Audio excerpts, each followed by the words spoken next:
Good morning, dear students. Diwali, after we all enjoyed our Diwali vacation, now it's the urgent demand of the time. So far as your annual exam is concerned, we are going to start now our study further in 12th English, Unit 6, Read 1, that is Strike Against War.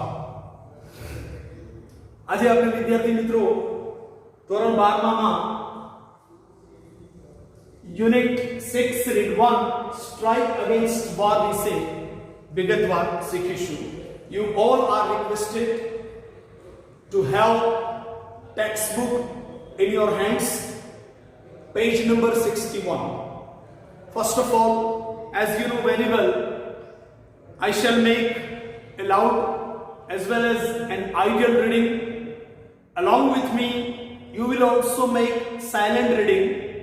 Then, after the reading, we shall comprehend what the paragraph wants to convey or what does it mean.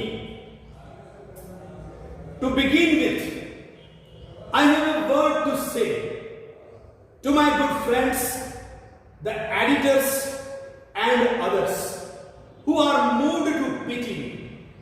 Some people are grieved because they imagine I am in the hands of unprincipled persons who persuade me to adopt unpopular courses and make me the mouthpiece of their propaganda.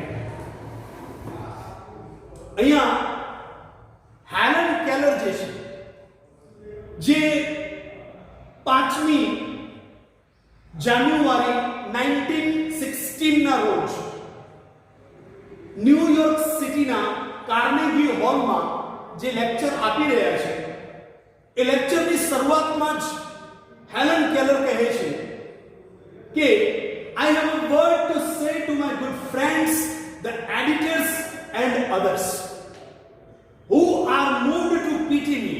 મારા પર જે લોકોને દયા આવે છે યા મારી દયા ખાટતા મારા કેટલાક મિત્રોને, કેટલાક સંપાદકોને અને અન્ય કેટલાકને હું કશું કહેવા માંગુ છું. Some people are grieved because they imagine I am in the hands of unprincipled persons. કેટલાક લોકો એવું માનીને દુખી થઈ રહ્યા છે કે હું કેટલાક સિદ્ધાંત વિહોણા લોકોનું એક હથિયાર માત્ર છું. બરાબર? કઈ રીતે હથિયાર માત્ર?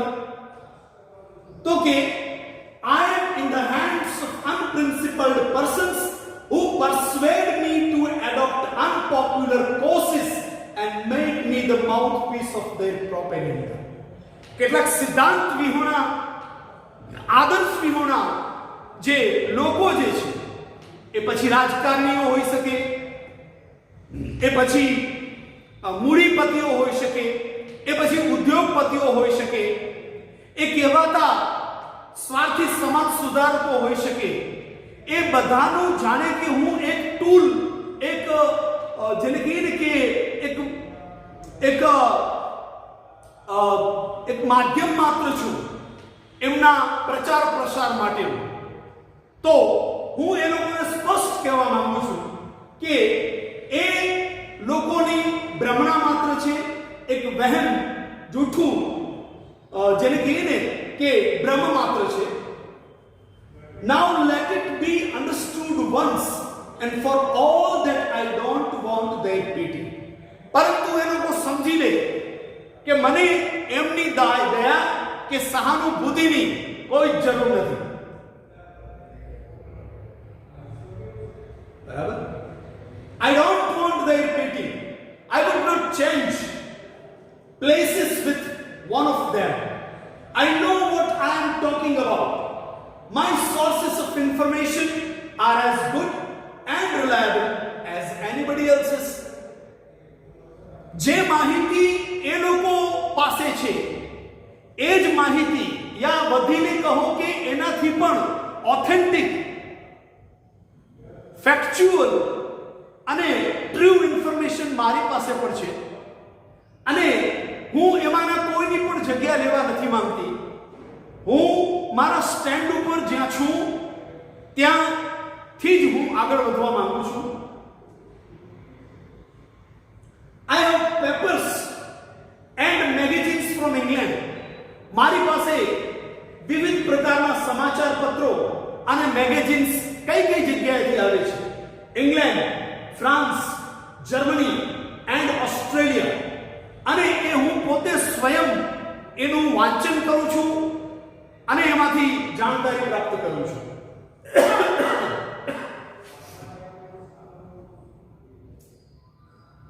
Not all the editors I have met can do that. બધા એડિટર્સ યાદ રાખજો, એકી સાથે આ બધું જ નથી રિફર કરતા હોતા. યા માહિતીના જે વિવિધ સ્ત્રોતો જે છે, જે ઓથેન્ટિક છે, જે ફેક્ચ્યુઅલ છે, જે ટ્રુ છે, એનું બધા જ સંપાદકો એનો અભ્યાસ નથી કરતા હોતા. એટલો અભ્યાસ હું કરું છું. Quite a number of them have to take their French and German second hand. Quite a number of them have to take their French and German second hand. No, I will not depreciate the editors. They are an overworked, misunderstood class. Let them remember though that if I cannot see the fire at the end of their cigar, neither can they thread a needle in the dark. All I ask, gentlemen, is a fair field and no favor. I have entered the fight against the preparedness and against the economic system under which we live. It is to be a fight to the finish, and I ask no quarter. Helen Keller બહુ સરસ વાત કરે છે અહીંયા કે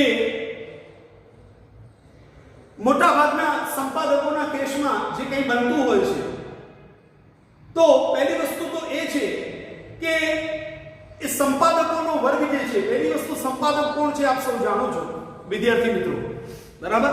દાખલા તરીકે આપણી આસપાસ જેટલા પણ ન્યૂઝપેપર્સ આવે છે, જેટલા પણ મેગેઝિન્સ આવે છે, એમાં જો લખેલું હશે સંપાદક, બરાબર, પ્રકાશક, આવું બધું લખેલું હોય છે, મુદ્રણ વગેરે વગેરે. તો એ જે સંપાદકો જે છે, બરાબર, જે તે ન્યૂઝપેપર યા મેગેઝિનને પબ્લિશ કરતા હોય છે, બરાબર, એ લોકો પહેલી વસ્તુ તો હેલન કેલર એમ કહે છે કે એ લોકો ઓવરવર્કમાં જીવતા હોય છે, બરાબર, કેપેસિટીથી બહારનું વર્ક, ઓવરલોડ એમના ઉપર હોય છે, ઓવરબર્ડન હોય છે. અને આ વર્ગ એક એવો વર્ગ છે જેને મોટા ભાગના લોકો આજે પણ સમજી શક્યા નથી. પરંતુ મને યાદ કરવા દો, શું યાદ કરવા દો કે મારે અહીંયા જે છે એ મારે જે કંઈ કહેવાનું છે એ સમગ્રપણે ફેરફિલ્ડ, ન્યાય શું છે, બરાબર, ઇક્વેલિટી શું છે, યા કહો કે treatment of any person as a human being rather then a machine, મારે એ બાબતે કહેવું છે. બાકી મને કોઈની ફેવર જોઈતી નથી. મને કોઈની ફેવર મળે, મને કોઈની પ્રશંસા મળે યા મને કોઈ પદ પ્રતિષ્ઠા મળે એના માટે હું આવું કશું જ કહેવા માટે અહીંયા ઉપસ્થિત નથી.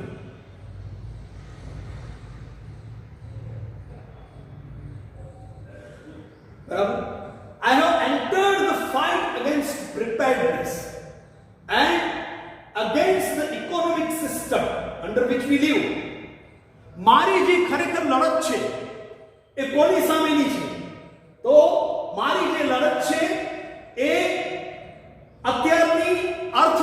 આસ્થા સાથે છે, જેની વચ્ચે આપણે જીવી રહ્યા છીએ. It is to be fight to the finish and I ask no pardon. અને એનો સુખદ સમાધાન, એક પ્રકારનું સુખદ સોલ્યુશન થવું જ જોઈએ. અને વિદ્યાર્થી મિત્રો, આપણે જોવા જઈએ તો હેલન કેલર એમના દ્રષ્ટિકોણથી જો જોવા જઈએ તો વૈશ્વિક સ્તરે સાચા છે. જો એ જ પ્રકારની કંઈક આર્થિક વ્યવસ્થા યા અર્થવ્યવસ્થા ભારતની છે. ભારતમાં તમે જાણો છો કે શ્રીમંત દિવસો ને દિવસો વધુ ને વધુ શ્રીમંત થતો જાય છે.